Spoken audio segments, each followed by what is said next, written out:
Mesdames, Messieurs, bonsoir et bienvenue sur Tempo Afrique TV.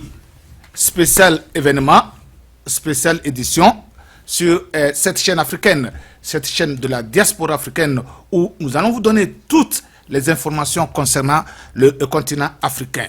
Cette semaine, il y a eu un événement de grande taille. Le procès de l'ancien président tchadien Hissène Habré s'est ouvert au début de semaine au Dakar, au Sénégal. Et ce procès, plus politique que juridique, a fait couler beaucoup d'encre.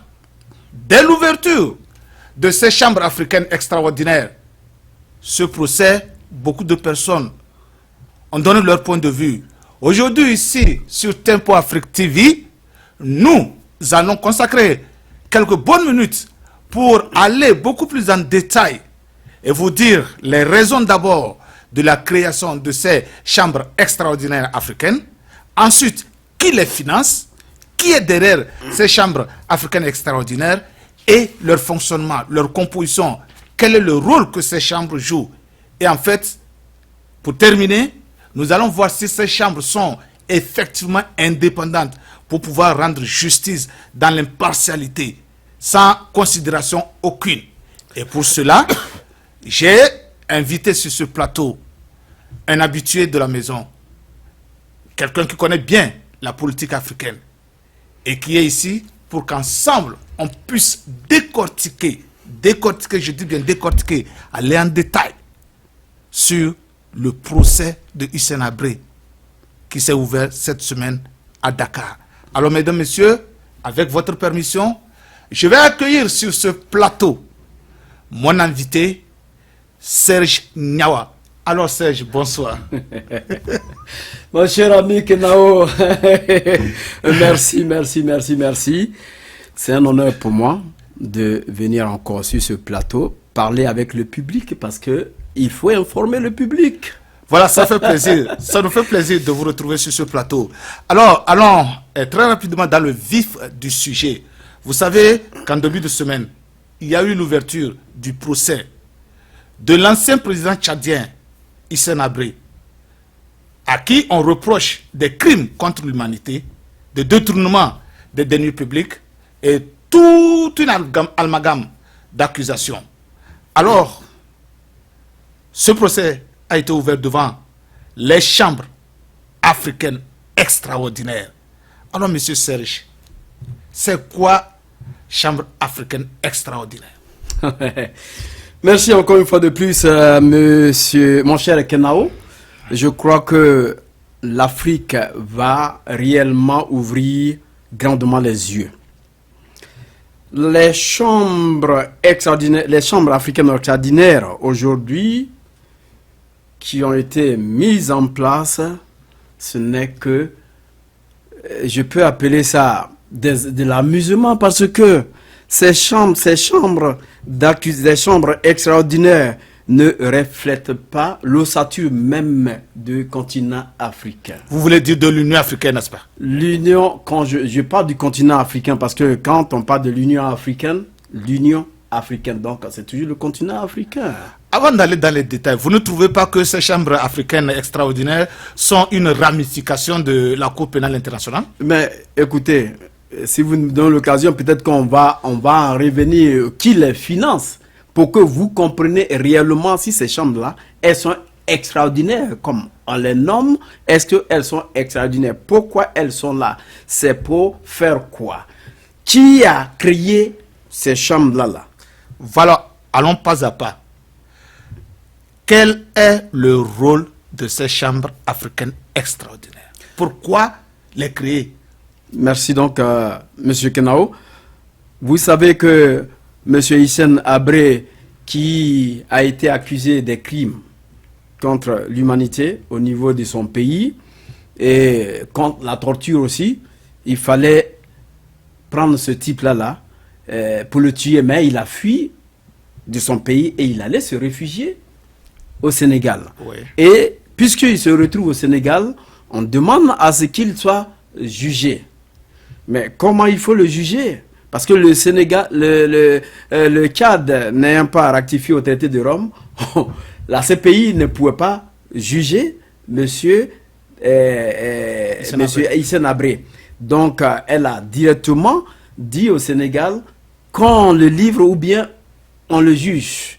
Le Sénégal a directement vu l'Union africaine quelle procédure qu'il faut adapter et comme je peux le dire, le Sénégal a violé, comment on appelle, sa juridiction au niveau de sa constitution où elle-même a essayé d'introduire une loi spéciale de la création de cette chambre-là en 1980, en 1212, en 2012, précisément le 22 août 2012, pour que ces chambres-là soient créées en conformité avec l'Union africaine. Parce qu'il faut juger M. Hissène Habré sur le sol sénégalais. Parce que c'est là qu'il s'est réfugié.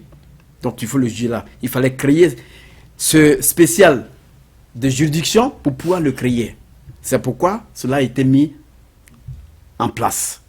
Maintenant, si ça a été mis en place, est-ce que c'est uniquement M. Habré qu'il faut juger? Parce qu'il y a aussi des complices. On en arrivera là. Mais pour continuer ce débat, essayons de voir rapidement la composition de ces chambres africaines extraordinaires. Est-ce que la composition reflète l'ensemble du continent africain, comme vous l'avez dit tantôt, ou bien c'est uniquement les juges de quelques pays? D'accord, c'est une très bonne question, parce que quand on l'apprend, on dit chambre africaine extraordinaire, ça veut dire qu'elle devait regorger tous les pays africains. Voilà. Mais aujourd'hui, voilà comment elle se compose. 4 juges d'instruction qui sont d'origine sénégalaise, avec 2 suppléants encore sénégalais. La chambre, ça c'est la chambre extraordinaire d'instruction. Ouais. La chambre d'accusation, elle est composée par 3 juges sénégalais et puis 2 suppléants sénégalais aussi. La chambre d'assises est composée de 3 juges sénégalais et 2 suppléants sénégalais aussi. La chambre d'assises d'appel, elle est composée, tu vois, de 2 juges sénégalais. Maintenant, le président de toutes ces chambres-là, ce n'est qu'un Burkinabé. Donc disons que de toute la composition, il n'y a qu'un seul étranger, étranger. Que une autre nationalité qu'une nationalité sénégalaise. Voilà. Donc ça veut dire que l'Union africaine doit encore voir sa copie, parce que nous ne pouvons pas venir pour un procès. Quand on parle de procès, on parle de la justice. Ouais. Mais ce procès aujourd'hui qui a été mis en place, pourquoi il faut intimider l'ordre au Sénégal de vite juger Hissène Habré, alors que quand Abdoulaye Wade était là, ça ne s'est pas passé. Mais Malick Sall, on lui dit de faire ce qu'il y a lieu de faire, parce que ils savent ce qui est là-dedans. C'est un procès qui est tout à fait politique et en plus juteux. Juteux. Alors, monsieur Serge, vous savez, quand j'ai vu la composition, quand j'ai fait mes recherches, j'ai vu la composition de ces chambres africaines, elle ne reflète en rien d'Afrique. Plutôt, disons que une cour sénégalaise. Mais en quoi elle est extraordinaire? En quoi elle est extraordinaire.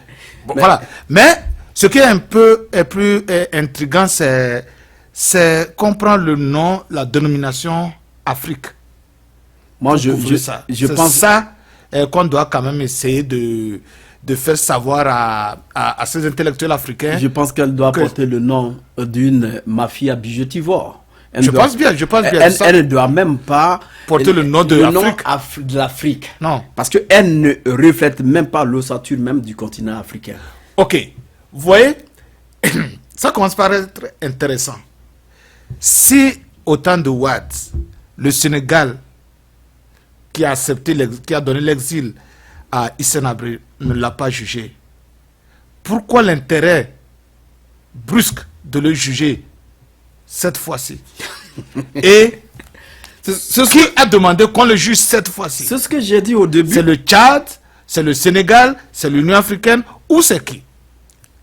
C'est ce que j'ai dit au début, que Hillary Clinton Et la Cour pénale internationale, la Cour justice, Voilà. la Cour internationale de Nationale de justice, Voilà. a demandé à Macky Sall de vite juger Hissène Habré.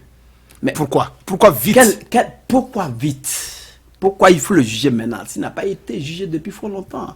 Pourquoi on intimide l'ordre à ces Africains d'accepter? Est-ce que nous les Africains, on peut demander aux Américains de nous amener George Bush pour le juger compte tenu des exactions qui ont été commises au niveau de l'Irak et aussi Non, on ne peut pas. en Afghanistan? On ne peut pas. On ne peut pas. Mais pourquoi? Pourquoi? Même la Belgique a émis près de 5 mandats. Contre 5 Hissène Habré. mandats pour qu'on puisse extrader M. Habré. Mais c'est une honte. La Belgique, c'est elle qui émet des mandats. Parce que il y a des habitants tchadiens au niveau de la Belgique qui ont touché la Belgique, qui ont déposé une plainte chez eux là-bas. Mais écoutez, nous connaissons le problème du Congo-Zaïre, où la Belgique a exterminé beaucoup de Zaïrois. Ils n'ont qu'à nous donner, ceux qui ont tué aujourd'hui, Patrice Lumumba. Mais est-ce que ceux-là, on les extradit au Congo-Zaïre pour les juger? Non. Et c'est Hissène Habré qu'il faut juger. Voilà. Mais je crois que le Sénégal doit faire beaucoup Voilà, attention voilà, parce que pour apporter un plus sur la crédibilité de la justice sénégalaise. Voilà, c'est ce que j'allais dire. C'est-à-dire que je ne suis pas contre le jugement. Mais je me demande pourquoi spécialement Hissène Habré. Parce qu'il y a beaucoup de candidats. Il y a beaucoup d'anciens chefs d'État. Il y a beaucoup de chefs d'État qui sont similaires, dans des cas similaires à celui de Hissène Habré. Je vais parler de l'ancien président burkinabé, Blaise Compaoré. Je vais parler de l'ancien président égyptien Moubarak. Je veux parler du président soudanais. Je veux parler du président, even du président tchadien, l'actuel président tchadien. Tout ce monde-là se trouve dans la même situation que Hissène Habré. Pourquoi cette cour ne lance-t-elle pas, ou bien cette chambre africaine ne lance-t-elle pas des poursuites judiciaires contre l'ensemble de ces chefs d'État? Hissène Habré voulait réellement que son pays jouisse de la richesse qu'elle est dans son sol. Et il s'est opposé au desiderata des colonisateurs. Maintenant,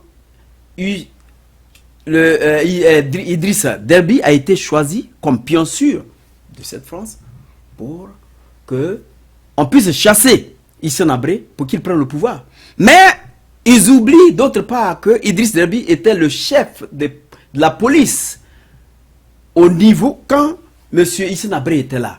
Et c'est la police qui a exécuté tous ceux qui sont aujourd'hui morts. Donc pourquoi nous pouvons laisser Déby de côté et juger uniquement Hissène Habré, qui n'est rien pour ce procès?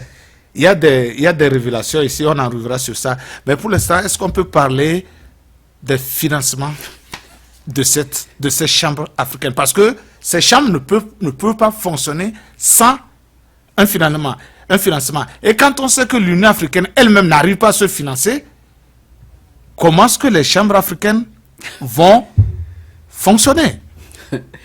Merci, c'est une très bonne question. Il faudrait que les Ivoiriens, pas les Ivoiriens, mais le continent africain, sachent réellement qu'il faut se réveiller. On avait parlé sur ce plateau de financement de l'Union africaine. Qui finance l'Union africaine dans un premier temps? C'est l'extérieur. C'est l'extérieur. Parce qu'elle ne peut pas se financer. Parce que d'autres pays refusent même de cotiser. Donc, on revient à cette question. Qui finance les chambres africaines extraordinaires? Il n'y a pas de tabou. Il faudrait que je vous dise. Je savais que cette question, vous allez la poser. Je n'imagine rien. J'ai fait mes recherches je me suis dit que, mon cher Kenao, je sais, c'est quelqu'un qui pose des questions pour ouvrir les yeux du peuple africain. Alors, je voudrais vous donner le budget exact. C'est 7 400 000 euros. Ça, 7 millions. 7 400 000 euros. Chers téléspectateurs, nous ne parlons pas de francs CFA. Nous parlons d'euros. 7 400 000 euros. Le Tchad a contribué à raison de 2 milliards de nos francs CFA. Où le Tchad a levé cet argent? Ça, c'est l'argent des pauvres contribuables. Où Idriss Derbis a pris cet argent. Est-ce que le peuple tchadien sait réellement de cette contribution? L'Union européenne a financé 2 millions d'euros. L'Union européenne. Mais pourquoi l'Union européenne va financer 2 millions d'euros? Cette même Union européenne finance l'Afrique. Donc l'Afrique a la même mise. Aujourd'hui, les chambres extraordinaires, les chambres africaines extraordinaires sont financées par l'Union africaine. L'Union européenne. Les Pays-Bas financent 1 million d'euros. Les Pays-Bas. Où est situé aujourd'hui la CPI? C'est où? En Hollande, aux Pays-Bas. Aux Pays-Bas, ouais. Mais pourquoi les Pays-Bas financent leur intérêt? Pourquoi les Pays-Bas financent les chambres africaines? Les chambres africaines. C'est la question. Pourquoi? L'Union africaine qui ne peut même pas se financer. Mes chers amis, les téléspectateurs africains, ouvrez les yeux. L'Union africaine, vous voulez que je dise combien? Vous voulez donner ça en dollars ou bien à CFA? Non, je vais donner ça en dollars. L'Union africaine a financé 1 million de dollars. 1 million de dollars. Prenez vos calculatrices et faites les calculs. Combien ça fait en francs CFA? L'Allemagne a financé 500 000 euros. La Belgique a financé 500 000 euros. La France, maintenant, après l'Union africaine, c'est la France maintenant qui vient, avec 300 000 euros. Luxembourg a financé 100 000 euros. Sans oublier les ONG qui ont été budgétisées, qui ont été apprivoisés comme je ne sais pas, qui sont aussi supportés pour ce procès. Parce que eux, ils sont partis faire ce qu'on appelle les enquêtes. Et ils ont été appuyés par Human Rights. Donc, quand on voit le financement des chambres africaines extraordinaires, on se dit que les dés sont déjà pipés. Les dés sont pipés. On va faire le procès d'Idriss Déby. On dit déjà de l'autre côté au Sénégal, voilà, on va durer, ça va faire 3 ans. Mais ils seront tous payés. Ceux qui composent aujourd'hui, ceux qui vont juger Hissène Habré, ils seront tous payés. Donc, il faudrait qu'on sache. C'est vous-même qui devez dire si ce procès est politique ou juridique. Mais moi, je dirais plutôt qu'il est politique.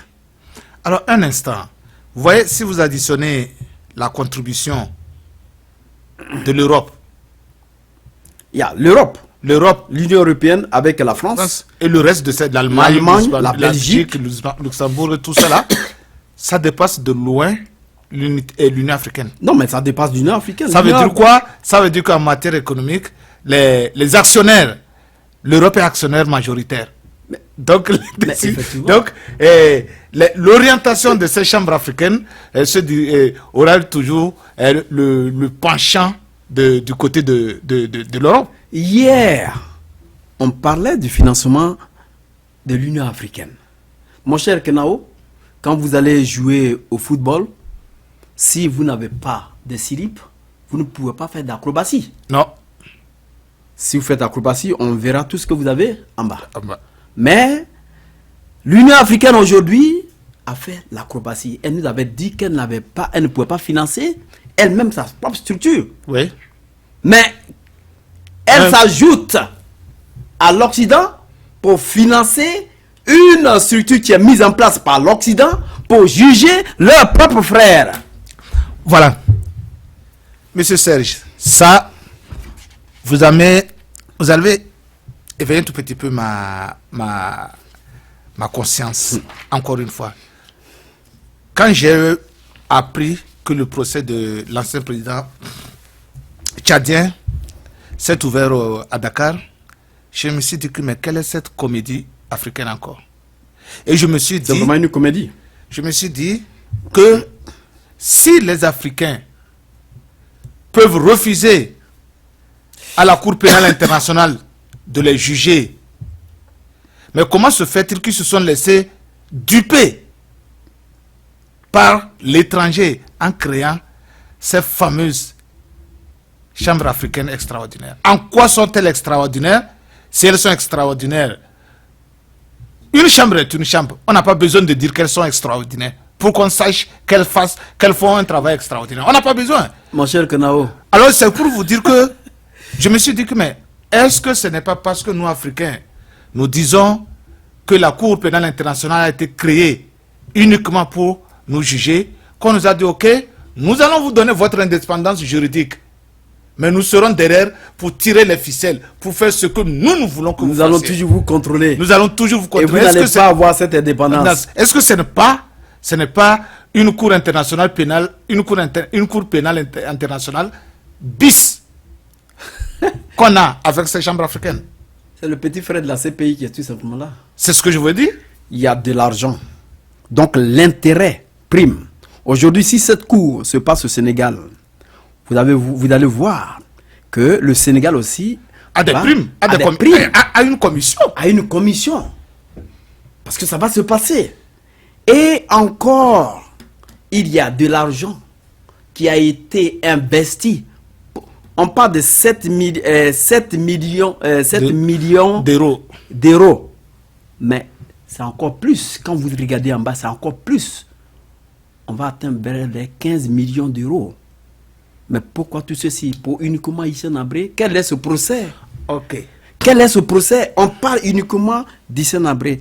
Alors qu'on oublie que Idriss Déby, qui est aujourd'hui à la tête de Tchad, était le chef de la police. Il y a même un article ici qui dit... Tchadien. Voilà. Donc, c'est la police que dirigeait Idriss Déby qui a tué tous ceux qui sont aujourd'hui morts. En fait, il est complice. Et il y a eu torture. Mais qui dirigeait cette sécurité? Qui dirigeait la police? Ok. Et les Janjaouites encore.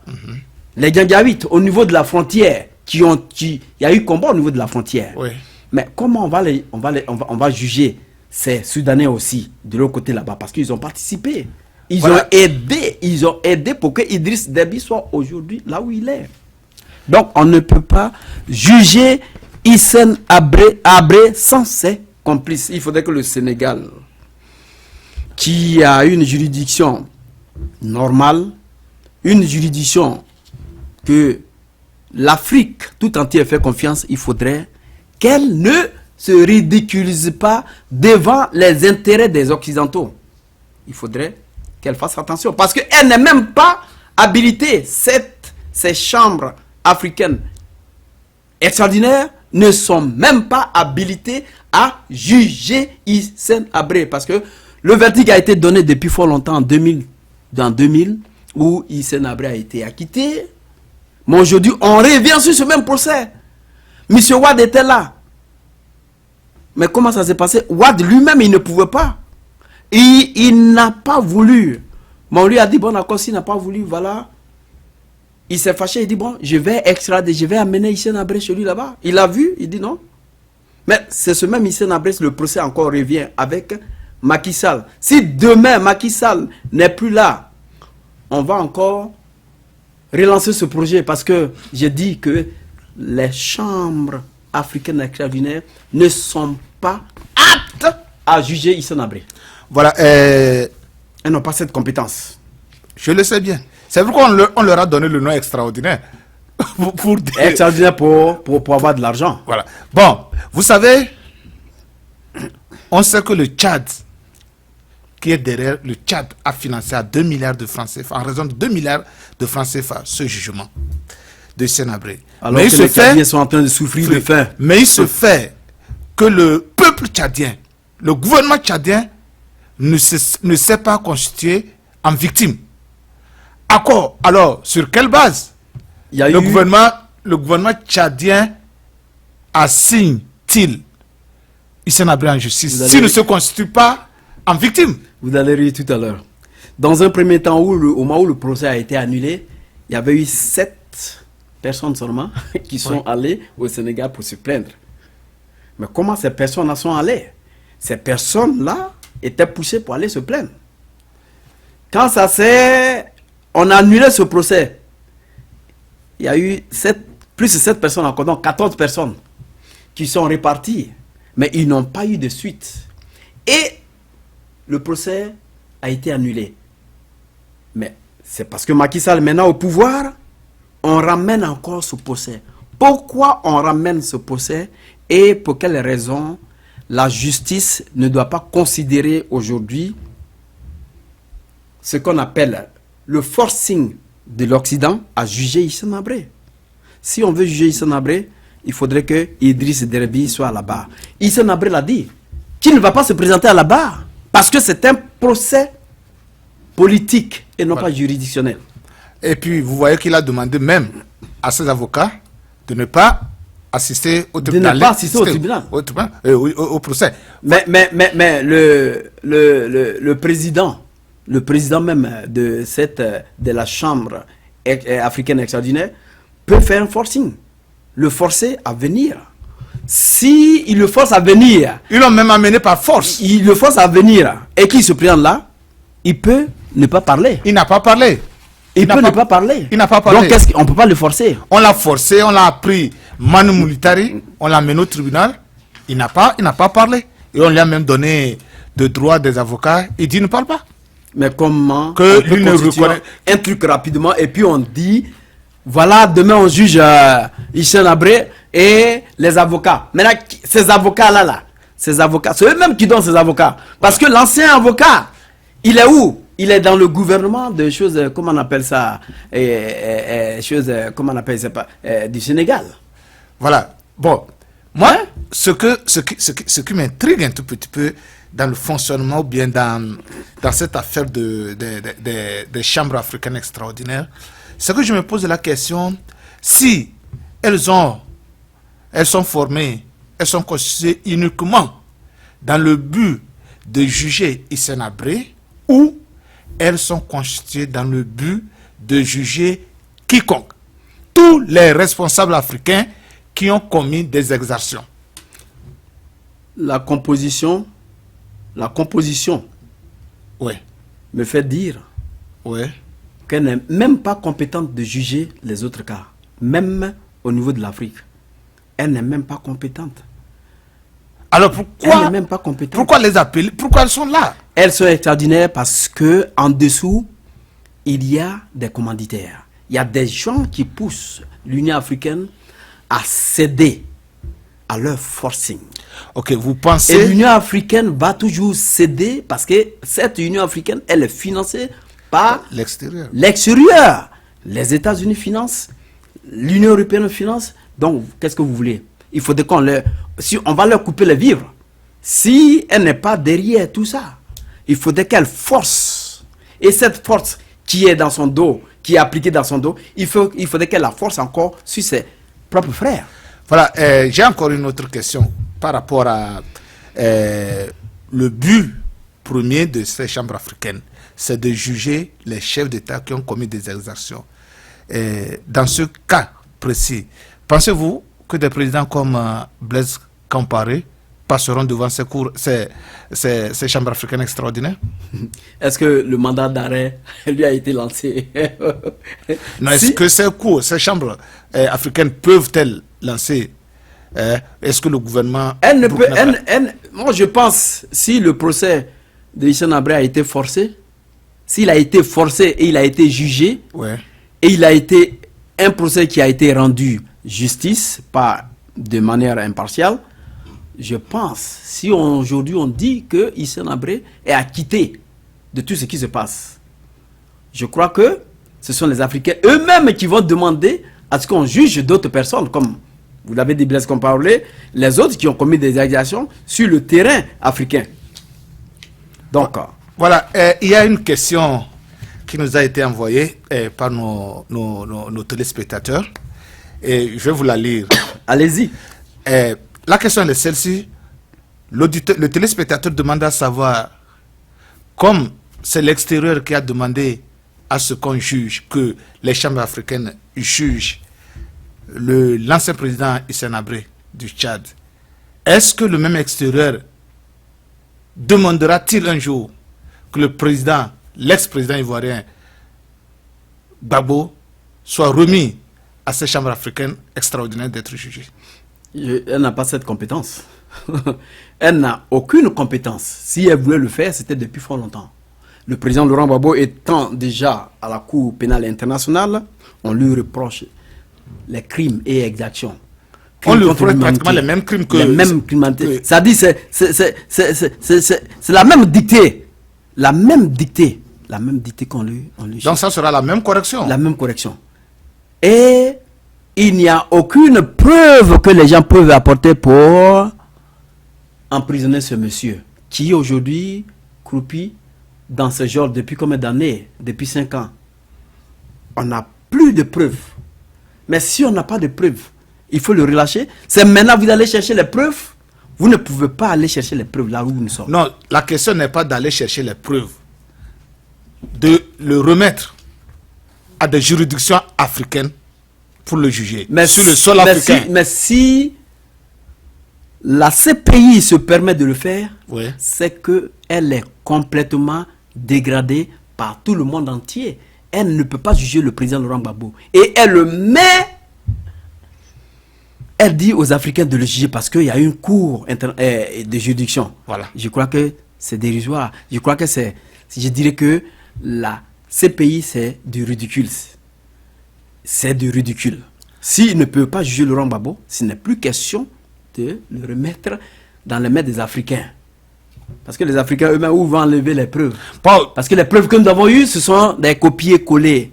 Ocampo est parti avec 600 preuves que nous avons déjà, qui ont été falsifiées. Au niveau du Kenya, il y a eu un truc où on brûlait les gens au Kenya. Cette vidéo a été introduite dans les preuves contre monsieur le président Laurent Gbagbo. Mais quand ça a été introduit, on a vu réellement que c'était un procès politique.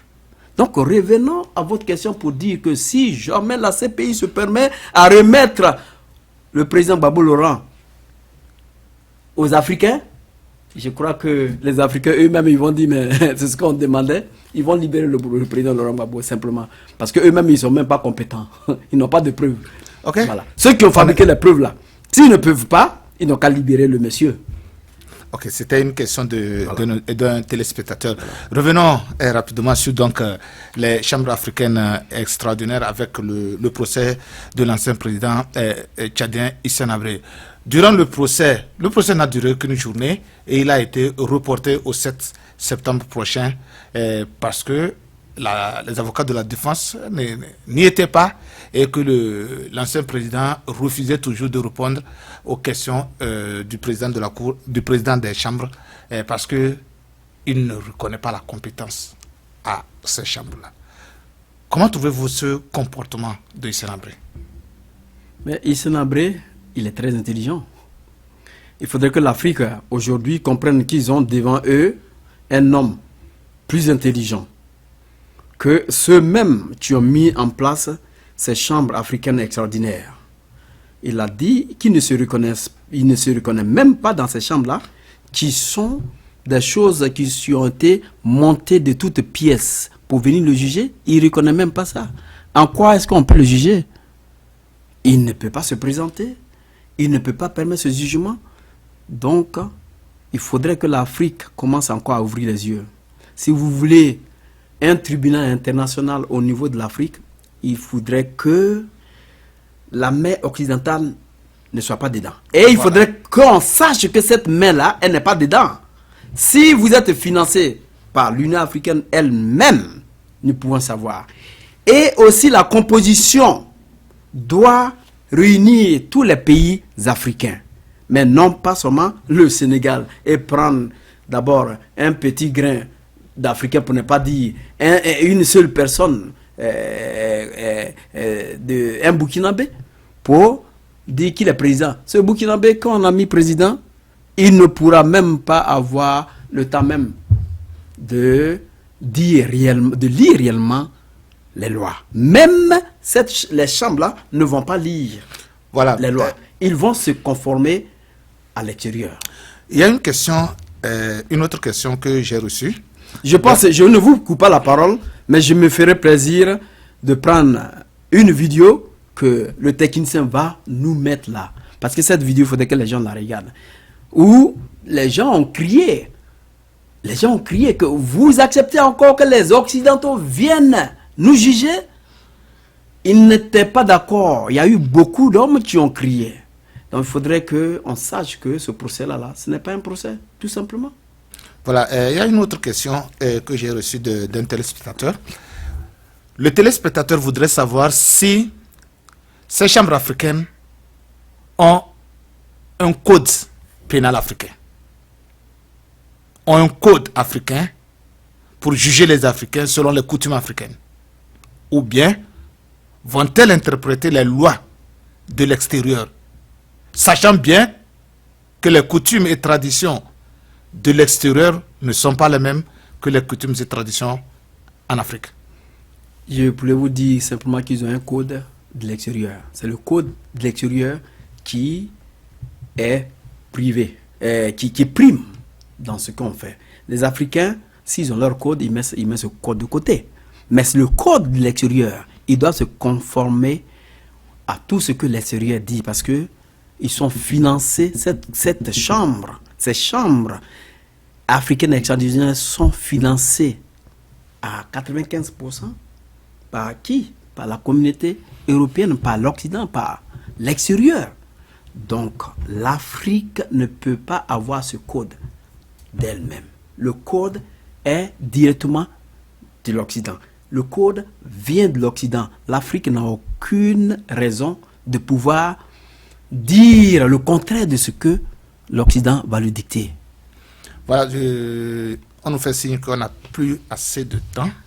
Ne pensez-vous pas que pour que ces cours, ces chambres africaines extraordinaires soient efficaces, ne pensez-vous pas qu'elles doivent être libres de tout démarquage, libres de l'Occident, loin, loin, loin, loin séparées de l'Occident, pour qu'elles puissent rendre le droit, rien que le droit, pour les Africains? Merci, monsieur, mon cher Kenao. Vous posez cette question et vous donnez en même temps la réponse. Je suis très fier de vous, monsieur Kenao.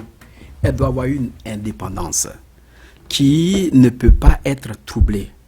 Parce qu'aujourd'hui, les Africains ont tendance à dire qu'on leur dise quelque chose pour qu'ils puissent marcher.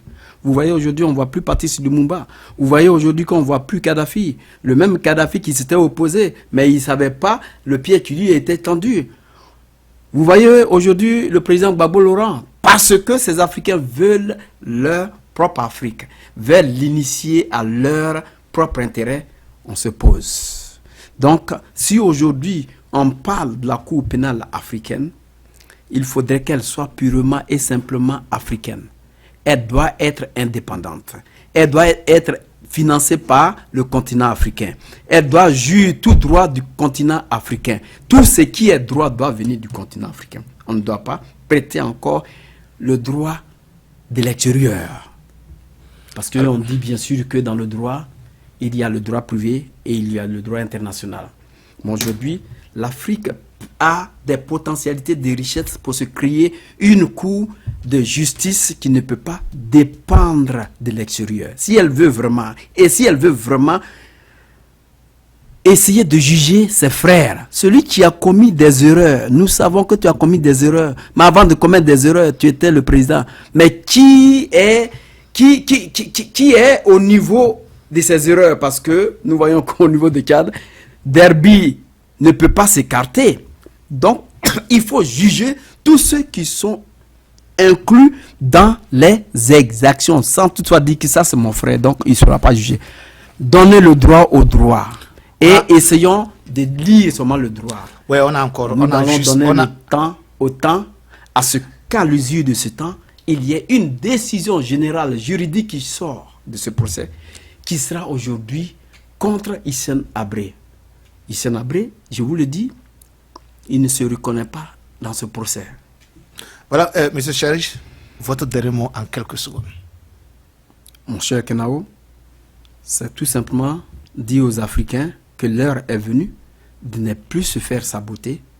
L'heure est venue de se récrier parce que l'Afrique, elle n'est pas indépendante. Je l'avais dit sur ce plateau que quand on a sa monnaie qui dort à l'extérieur, qui est fabriquée par l'extérieur, et qu'on ne sait même pas comment elle est fabriquée, on ne doit pas parler d'une indépendance. Parce que si vous êtes privé d'une indépendance monétaire, c'est que vous n'êtes pas indépendant. Si vous n'avez pas ce petit, même si vous n'avez pas 5 francs en poche, le petit qui passe devant vous va se moquer de vous. Vous ne pouvez même pas faire votre propre dépense. Vous serez toujours énervé.